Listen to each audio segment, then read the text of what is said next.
বন্ধুগণ, কোরআনে কারীম হচ্ছে বিশ্ব মানবতার জন্য সর্বশ্রেষ্ঠ হেদায়েতের কিতাব।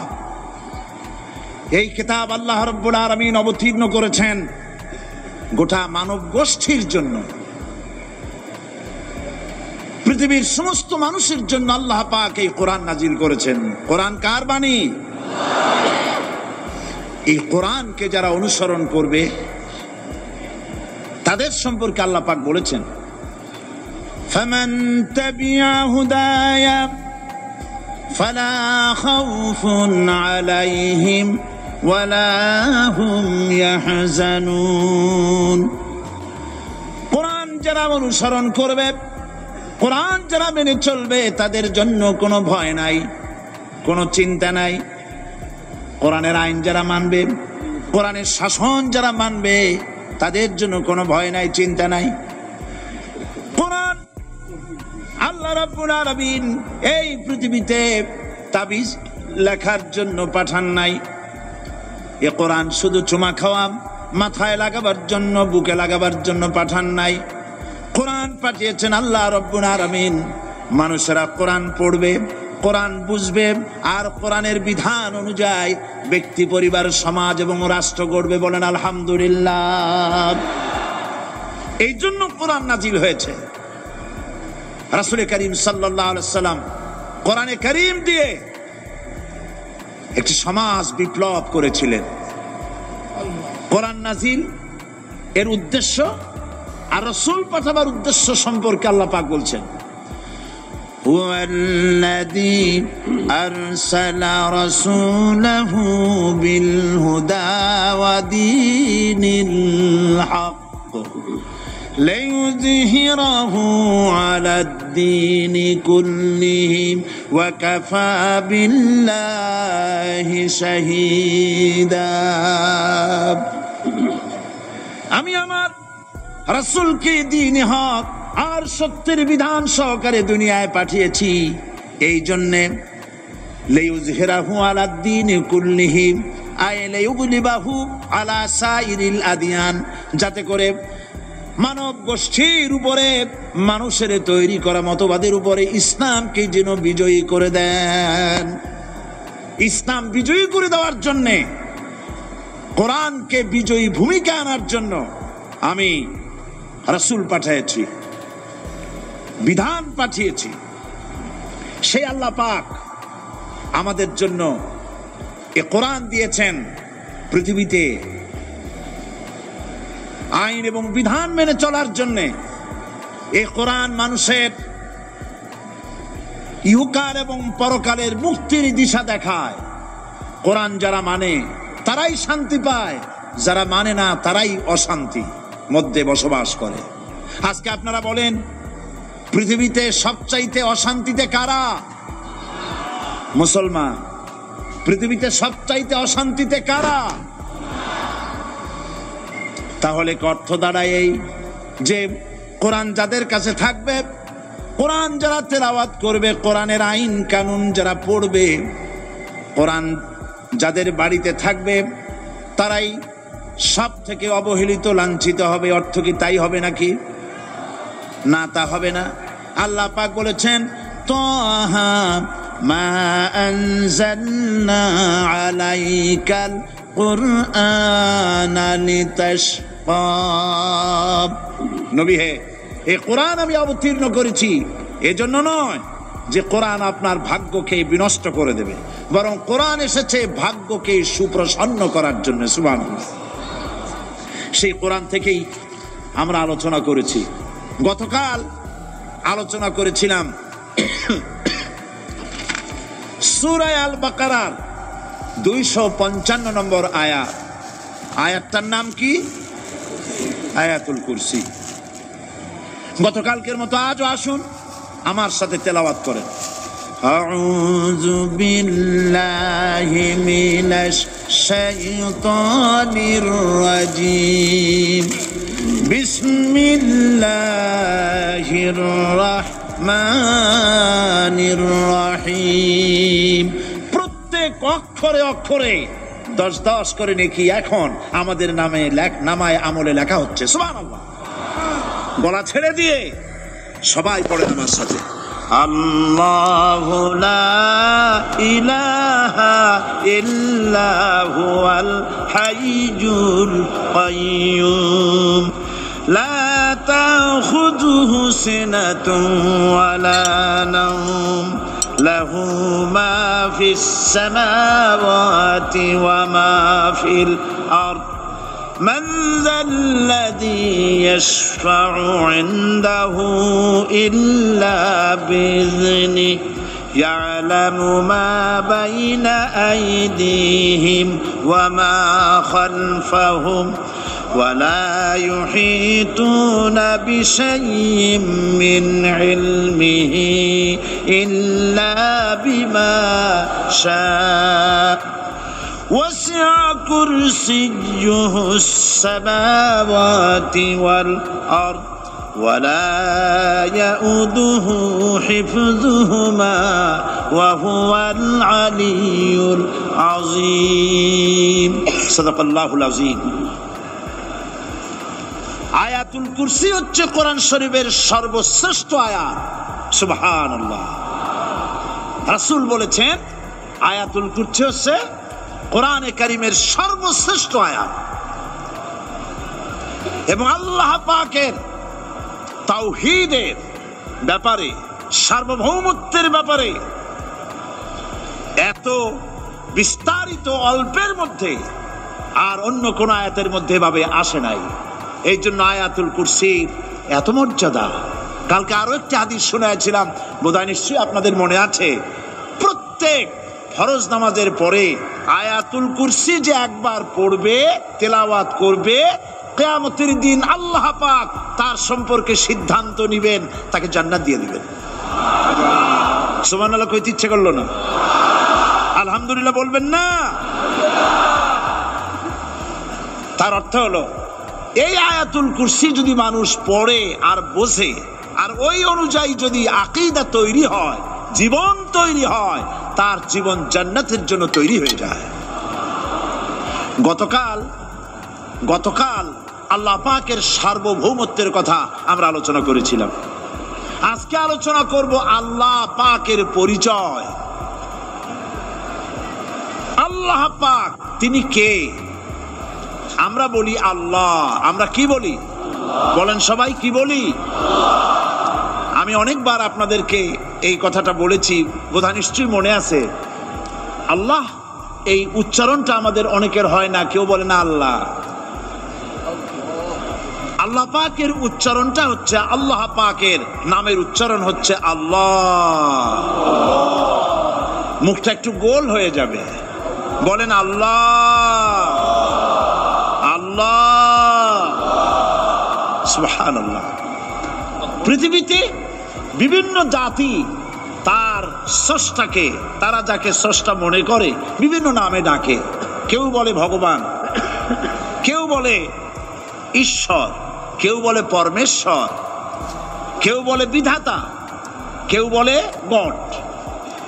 বিভিন্ন নামে লোকেরা এভাবে ডাকে। তো ভগবান বললে তার প্রতিশব্দে স্ত্রীলিঙ্গে কি আসে? বলেন ভগবতী। ঈশ্বর বললে স্ত্রীলিঙ্গে কি আসে? ঈশ্বরী। বিধাতা বললে তার স্ত্রীলিঙ্গে কি আসে? বিধাত্রী। গড, এটার স্ত্রীলিঙ্গে আসলে কি হবে? তো প্রত্যেকটি, তারা যে ভাষায় আল্লাহকে ডাকে, প্রত্যেকটি ভাষায় স্ত্রীলিঙ্গে একটি প্রতিশব্দ আসে। আল্লাহ এর স্ত্রীলিঙ্গে, এর প্রতিশব্দে আরেকটি শব্দ কি গোটা বিশ্ব খুঁজে পাওয়া যাবে? জোরে বলেন, যাবে? যাবে না। এবং অন্যান্য নামগুলি সন্ধি বিচ্ছেদ করলে অর্থই হবে না। গড, এটাকে যদি উল্টায়া বলা হয় তাহলে কি হয়ে যাবে? এবার দেখুন, আল্লাহ এই নাম, আল্লাহর পরিচয় কি? যদি বলা হয় যে আল্লাহর পরিচয় কি, শুধু আল্লাহ দিয়ে আল্লাহকে চেনা যাবে, আল্লাহকে চেনা যাবে। আল্লাহ রাব্বুল আলামিন বলছেন, আল্লাহু লা ইলাহা ইল্লা হুয়াল হাইয়ুল কাইয়্যুম। আল্লাহ হচ্ছেন তিনি যিনি ছাড়া কোনো ইলাহ নাই, মাবুদ নাই, উপাস্য নাই। সুবহানাল্লাহ। এখন আল্লাহর যদি প্রথম একটা অক্ষর আলিফ ছেড়ে দেওয়া হয় তাহলে থাকবে কি? লিল্লাহ। এই লিল্লাহ দিয়েও কেউ যদি আল্লাহর পরিচয় পেতে চায় তাহলে পেয়ে যাবে। আল্লাহ রাব্বুল আলামিন কোরআনে কারীমের ভিতরে শুধু লিল্লাহ দিয়েও আল্লাহকে চেনার ব্যবস্থা করেছেন। লিল্লাহি মা ফিস সামাওয়াতি ওয়া মা ফিল আরদ। আকাশ এবং জমিনের সার্বভৌমত্বের একচ্ছত্র মালিকানা কার? আল্লাহ পাকের। এখন লিল্লাহ থেকে একটা লাম ছেড়ে দেন, কি থাকবে? লাহু। এই লাহু দিয়েও আল্লাহর পরিচয় পাওয়া যাবে, যাবে না? কোরআন বলছে, লাহু মাকালিদুস সামাওয়াতি ওয়াল আরদি ইউবসিতুর রিজকা লিমান ইয়াশা। আকাশ এবং জমিনের রিজকের চাবিকাঠি আল্লাহ পাকের কাছে, যারে খুশি তিনি পর্যাপ্ত রিজেক তিনি দান করেন। সুবহানাল্লাহ। এবার লাহুর লাম ছেড়ে দেন, থাকবে কি? একটা অক্ষর। এই একটি অক্ষর দিয়ে আল্লাহ পাকে চেনা যাবে। ইন্নাহু হুয়াল গফুরুর রহিম। তিনি হচ্ছেন মহা ক্ষমাশীল, দয়াবান। আল্লাহর পরিচয় আল্লাহকে দিয়েই জানা যায়। আল্লাহর পরিচয় হচ্ছে তিনি এই আকাশ সৃষ্টি করেছেন, এই জমিন সৃষ্টি করেছেন, মানব গোষ্ঠীকে সৃষ্টি করেছেন। আকাশের স্রষ্টাকে, জমিনের স্রষ্টাকে, মানুষের স্রষ্টাকে আল্লাহ পাক। দেখুন, আল্লাহ পাক আকাশের স্রষ্টা, জমিনের স্রষ্টা, মানুষের স্রষ্টা। এই কথাকে ভুলিয়ে দেওয়ার জন্য,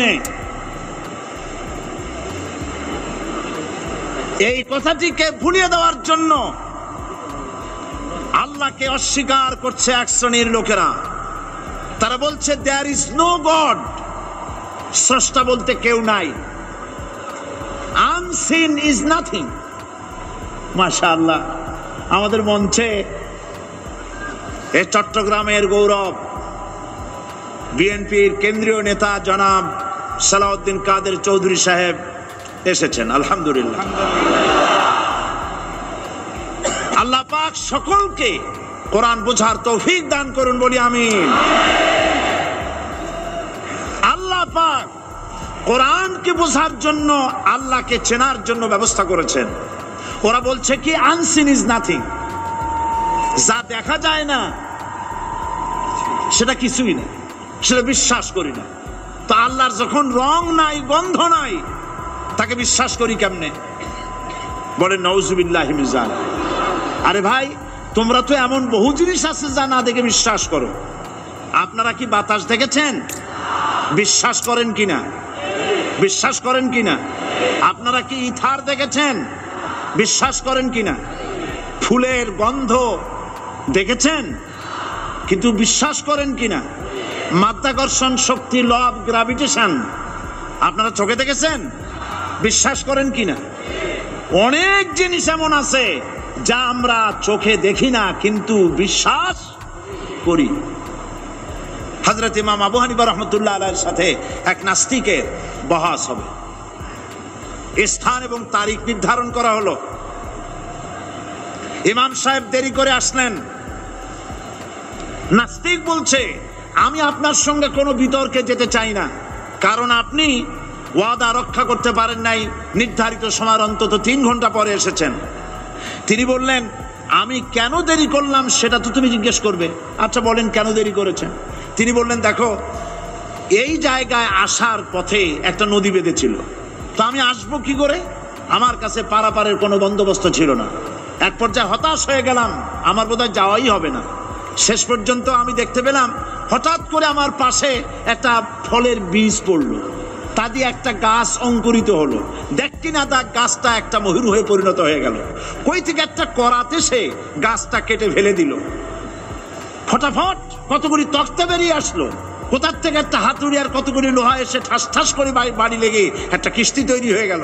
কিস্তিটার ধাপায় পড়লো নদীতে, আমি লাফ দিয়ে উঠলাম, তাই পার হয়ে আসতে যা দেরি হলো। নাস্তিক বলছে, আপনার সাথে আমি জানছিলাম যে আপনি অত্যন্ত বুদ্ধিমান মানুষ, কিন্তু যে ঘটনা শুনাইলেন আপনার স্ক্রু একটাও টাইট আছে বলে মনে হয় না, আপনার সাথে আর কোনো বহস নয়। তিনি বললেন, কেন?